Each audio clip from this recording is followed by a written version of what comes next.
Good morning दोस्तों, SGB defence services academy के इस डिजिटल ऑनलाइन एजुकेशन प्लेटफॉर्म पर मैं गणेश खड़से आप सभी का हार्दिक स्वागत करता हूं।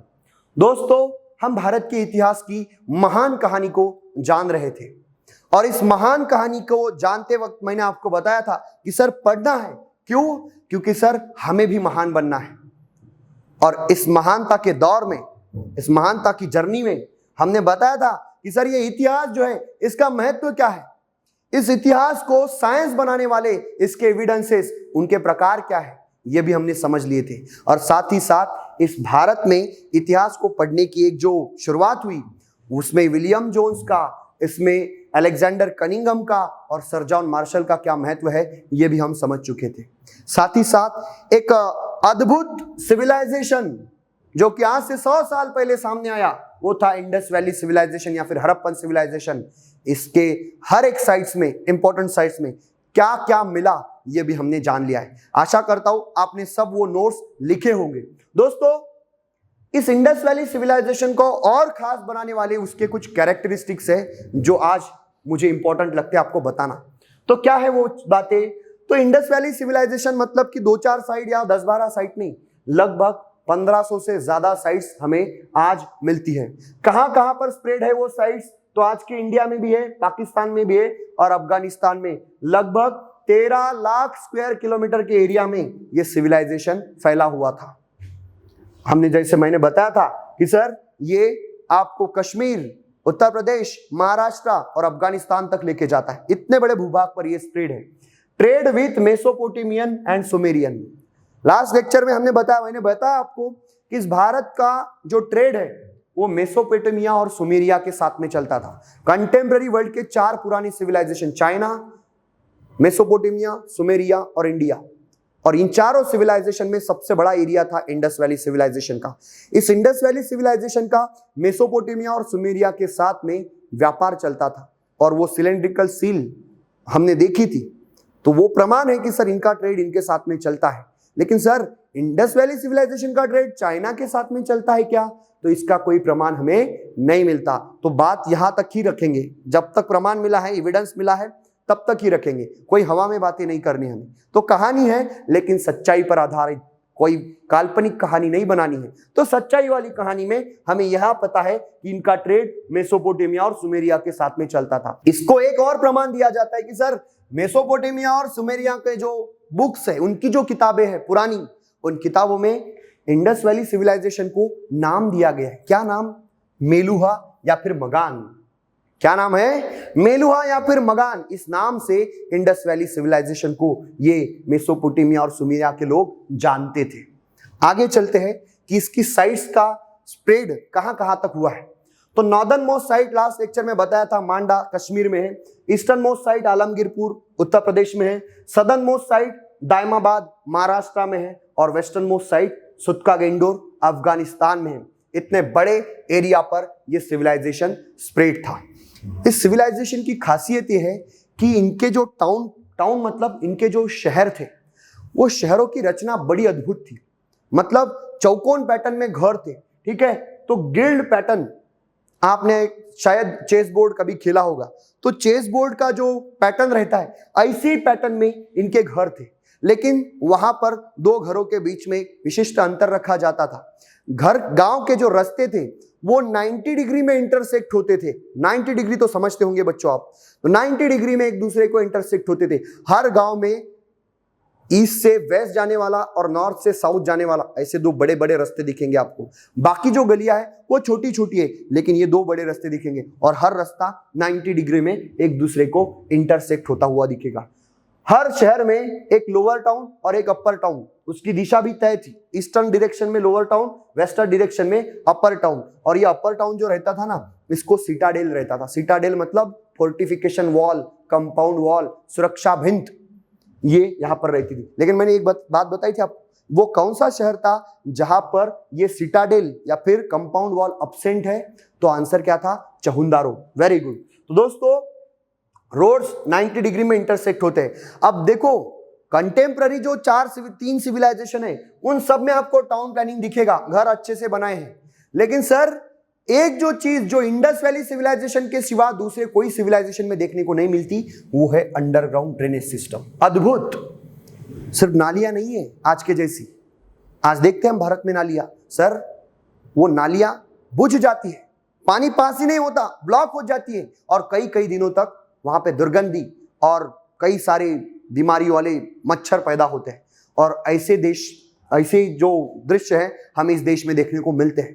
लेकिन इसी देश में इन लोगों ने अद्भुत काम किया था। बड़ी बड़ी नालियां, हर घर के सामने नाली रहेगी और घर का जो गंदा पानी है उस नाली में जाएगा, लेकिन नाली से जो पानी पास होते होते जाएगा वो डायरेक्ट गांव के बाहर। पर सर इतना ही नहीं, ये तो आज भी देखने को मिलता है। अंडरग्राउंड ड्रेनेज सिस्टम क्या है, तो नालियों को ढका गया था। क्यों? क्योंकि उससे बास ना बाहर आए। एक सटीक अंतर के बाद में उस नाली के ऊपर एक जो पत्थर रखा जाता था, ठीक है, एक प्लेट रखी जाती थी जिसको निकालने आ सकता था। क्यों? क्योंकि उसको साफ करने के लिए, साफ भी तो करना पड़ेगा। तो इस प्रकार का माइन्यूट जो मैनेजमेंट है, ठीक है, वो आपको यहां पर देखने को मिलता है। ठीक है, तो एक जबरदस्त तरीके का अंडरग्राउंड ड्रेनेज सिस्टम जो कि कंटेम्पररी किसी सिविलाइजेशन में आपको देखने को नहीं मिलता। माइक्रो प्लानिंग के साथ इन्होंने काम किया है। तो दोस्तों आगे का कैरेक्टरिस्टिक, तो सर ये इंडस वैली सिविलाइजेशन ठीक है पता तो चला, लेकिन इसका टाइम पीरियड क्या है?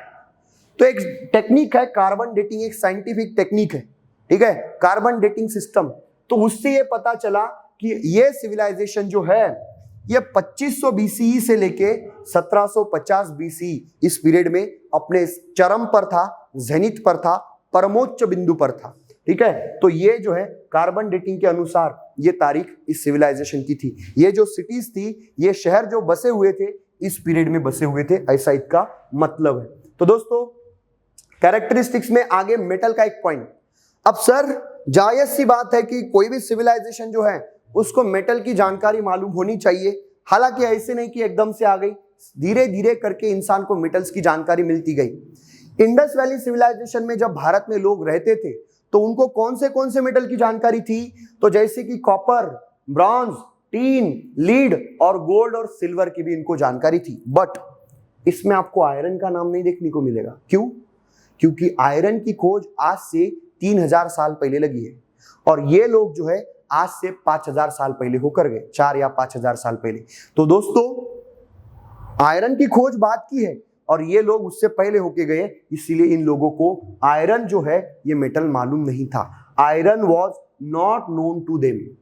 आयरन मेटल की जानकारी उन लोगों को नहीं थी। ये पॉइंट यहां पर बहुत ही इंपॉर्टेंट है। अब देखते इस सिविलाइजेशन के कुछ चित्र जो मुझे मालूम है आप बड़े एक्साइटेड हो चित्र देखने के लिए इंडस वैली सिविलाइजेशन के। तो कई सारा खजाना मैं आपके सामने आज प्रस्तुत करने जा रहा हूं। ग्रेट बात मोहेंजोदारो में मिला है नहाने का, इसको उतरने के लिए स्टेयरकेस भी है, कपड़े बदलने के लिए यहाँ पर छोटी छोटी रूम्स भी है। तो ये अद्भुत खोज है इंडस वैली सिविलाइजेशन की जो कि मोहेंजोदारो में है। यह है पशुपति की सील।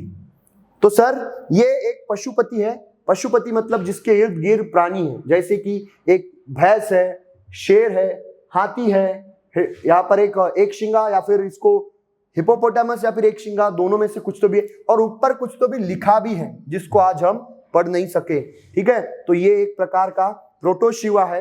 यहाँ पे बकरी दिख रही है आपको, ये भी सील आपको कहाँ पे मिलती है? मोहेंजोदारो में मिलती है। डांसिंग गर्ल ये तो बताया था ब्रॉन्ज मेटल से है बनी हुई और ये भी मोहेंजोदारो में मिलती है।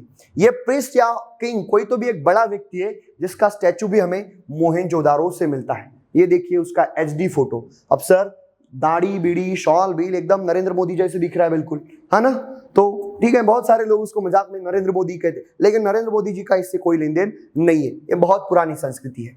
ठीक है, ये है सर लोथल का डॉकयार्ड। अब ये ऐसा का ऐसा नहीं है, ये इमेजिनरी चित्र है, लेकिन यहाँ पर ये डॉकयार्ड मिला है। अब ये लोग जो है सबसे ज्यादा जो मेटल या फिर मिट्टी की सील यूज करते थे वो सील कुछ इस प्रकार की है और सबसे ज्यादा इसके ऊपर कई सारे हाथी, बैल, घोड़ा, ऐसे कई सारे चित्र आपको देखने को मिलेंगे, लायन या फिर टाइगर, ऐसे कई सारे चित्र मिलेंगे। लेकिन सबसे ज्यादा जिस एनिमल का चित्र यहां पर देखने को मिलता है वो है एक शिंगा, यूनिहॉर्न कहा गया है उसको। क्या कहा गया है? यूनिहॉर्न। इसके सबसे ज्यादा चित्र आपको देखने को मिलते हैं। ठीक है, इस प्रकार की एक सील मिली है जहां पे आपको जहाज का चित्र देखने को मिलता है। ठीक है, ये है मोहनजोदारो का चित्र, यहाँ पे एक्सकावेशन किया गया है, इस वजह से ये साइड ऐसी दिख रही है। यह है वहां का ग्रेट बाथ। अब देखो ये जो है वहां के रास्ते हैं, ये दीवारें हैं वहां की, देखो पक्की बर्न ब्रिक्स और लाल कलर की ईंटों से ये बांधकाम इस पीरियड में हुआ है। ये जो है एक कुआं है, कुआं, और कुएं को भी पूरी तरीके से ढका गया है ईंटों के बांधकाम से, उसको पक्की मजबूती दे दी गई है। ठीक है, ये है उस पीरियड का बाथरूम। हर घर में बाथरूम देखने को मिलेगा, टॉयलेट्स भी थे, साथ ही साथ किचन, आपका घर का सामने का जो पोर्च वो रहता है वो भी है। 2 बेडरूम वाले रूम घर है, 3 बेडरूम वाले घर है, साथ ही साथ डबल सिंगल फ्लोर और डबल फ्लोर वाले भी घर है। तो बड़े एडवांस ये लोग थे। अब यहां से जो है नहाने का गंदा पानी बाहर जाएगा, बट बाहर कहाँ जाएगा वो मैं आगे बताऊंगा आपको।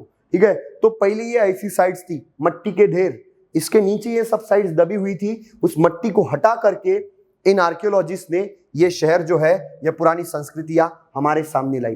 दोस्तों ये ग्रेनरीज है, 6 इस लाइन में है, 6 इस लाइन में है, और अगर आपको याद है तो ये दोनों के दोनों ग्रेनरीज हड़प्पा में मिले। कहाँ मिले हैं? हड़प्पा में मिले हैं। ठीक है, अब सर वो जो बाथरूम का पानी है ऐसे वाटर शट से ये बड़े नाली में आता है। देखो कितनी बड़ी नाली है और कितनी डीप जाती है। ठीक है, तो यहां से गंदा पानी आएगा बड़ी नाली में, और बड़ी नाली से वो अंडरग्राउंड ड्रेनेज सिस्टम से गांव के भी बाहर जाएगा। गांव के बाहर बहुत बड़ा गड्ढा इन लोगों ने बनवा लिया और उस गड्ढे में वो पानी डाला। अब गांव के बाहर से ही नदी बहती है, लेकिन गंदा पानी हमारे जैसा उन्होंने नदी में नहीं बहाया।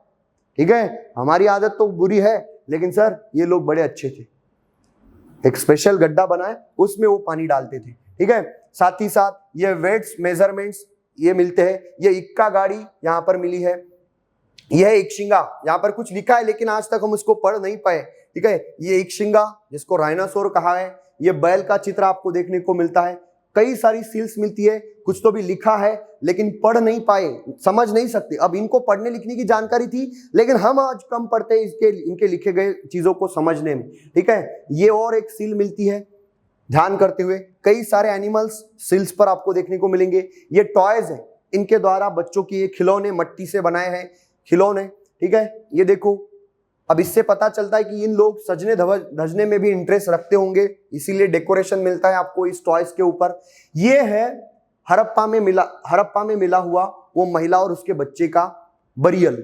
ये माता है, माता का स्केलेटन है, और यहाँ पर उसके पैर के नीचे उसके छोटे बच्चे का स्केलेटन है। ये है उन लोगों के द्वारा यूज किए गए ऑर्नामेंट्स। ऑर्नामेंट्स मतलब क्या? ज्वेलरी, सजने धजने के लिए ज्वेलरी आज हम यूज करते हैं ना, बड़े उत्साह से करते हैं, और वो लोग भी इसी प्रकार से कई सारे मेटल्स, हाथी के दांत, अच्छे अच्छे स्टोन्स, अलग अलग चीजें यूज करके उन्होंने सजने धजने का सामान बनवाया था। ये देखो गले में पहनने का हार जबरदस्त तरीके से इन लोगों ने बनवाया है।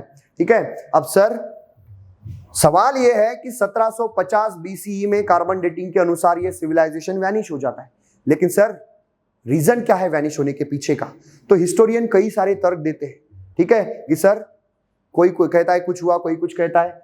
इसमें से 2 व्यक्ति का कहना है, मार्टिमर व्हीलर और गॉर्डन ई चाइल्ड, इन दोनों का कहना है कि इस सभ्यता पर आर्यन लोगों ने अटैक किया और यह सभ्यता खत्म कर दी, उन लोगों को मार डाला और उनके शहर ध्वस्त कर दिए। ऐसा किसका कहना है? आर्यन अटैक की थ्योरी किसने दी है? सर मार्टिमर व्हीलर और गॉर्डन ई चाइल्ड, ये इन दोनों का कहना है। बट कई सारे हिस्टोरियन इनके मत को पसंद नहीं करते। हिस्टोरियन का क्या कहना है कि सर अगर मारा गया रहता तो बोन्स टूटे हुए देखने को मिलते, लेकिन कोई टूटे हुए बोन्स नहीं मिलते। इसीलिए हिस्टोरियन का कहना है कि सर शायद अर्थक्वेक आया होगा, शायद पैंडेमिक आया है, जैसे कि हमने देखा कौन सा पैंडेमिक? तो सर कोरोना का। ऐसी कोई तो भी महामारी आई होगी, या फिर पानी पड़ गया होगा, अकाल, ज्योग्राफिकल या फिर इकोनॉमिकल चेंजेस, इस प्रकार से कोई तो भी एक फ्लड आया होगा, या फिर बहुत ज्यादा अकाल, एक बहुत बड़ा सूखा पड़ा होगा लंबे समय तक। कोई तो भी ऐसा एक नेचुरल रीजन है जिस वजह से ये लोग वो एरिया छोड़कर दूसरे एरिया में शिफ्ट हो गए। इस बात पर कई सारे इतिहासकारों का एक मत है, यहां पर एक मत नहीं है। लेकिन यह सवाल आपके एनडीए एग्जाम में पूछा गया है, क्या कि सर आर्यन अटैक की थ्योरी किन 2 व्यक्तियों ने दी है या फिर किसने दी है? तो दोनों का नाम या फिर दोनों में से किसी का तो भी एक का नाम आपको ऑप्शन में देखने को मिलेगा, और वही आपका आंसर रहेगा। एनडीए एग्जामिनेशन में इससे जुड़े हुए क्या क्या सवाल आए थे, तो एक और सवाल लास्ट ईयर आया था कि सर फायर अल्टर कहां पर मिला है। तो मैं ये सवाल आपके लिए छोड़ता हूं, कल के लेक्चर में मैं इसका आंसर आपको दूंगा। तो दोस्तों आज के लेक्चर के लिए मैं यही रुकता हूं, तब तक के लिए आप सभी से अलविदा लेता हूं। Thank you.